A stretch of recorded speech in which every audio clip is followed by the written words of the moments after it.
Hi, this is AnnHelen. We're using this picture that I got from Pinterest, which I converted to black and white as our reference. Start by blocking the forms of the overall shape of the head, neck, shoulder, and chest areas. And then I'm going to go in and lay down the basic cranium structure of this face at about 3/4 angle. And from there, measure the overall facial proportions and draw in the facial features like eyes, nose, lips, and maybe the ears. I printed out a copy of this reference photo laid to the left side of my drawing, although you cannot see it because it's covered by the overlaid image. And I made sure that the printout has this person in roughly the same size as the drawing that I want to make. Having a reference image that is about the same size as your drawing makes it easier for you to get the overall proportions correct. So I recommend that you do the same if you're using a reference photo for your drawings. At this beginning stage, the drawing looks a little rough, but don't worry, I will continue to refine the facial features and other parts of this facial and portrait drawing until I'm satisfied and before I go into the step of starting to shade the different areas of this portrait.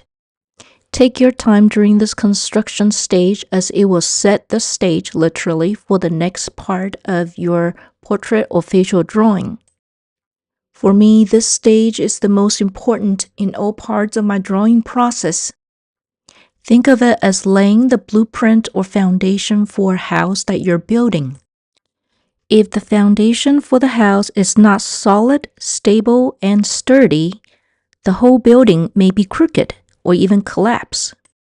So it's the same when you're drawing a face or portrait. So I always take my time at the first stage of my drawing process.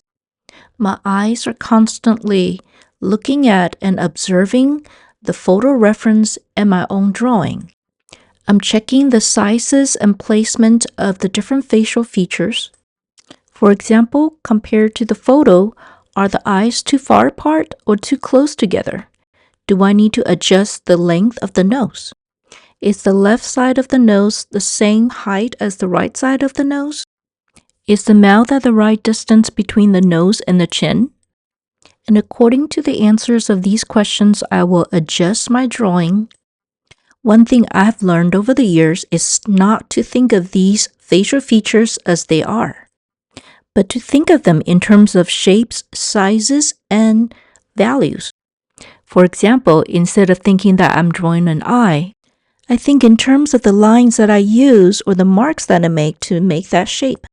And thinking and drawing in terms of shapes and lines and forms is pretty new for me as well.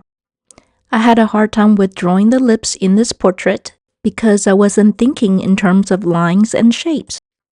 And whenever I had a hard time drawing something, it was usually because I was not thinking in terms of lines, shapes, or forms.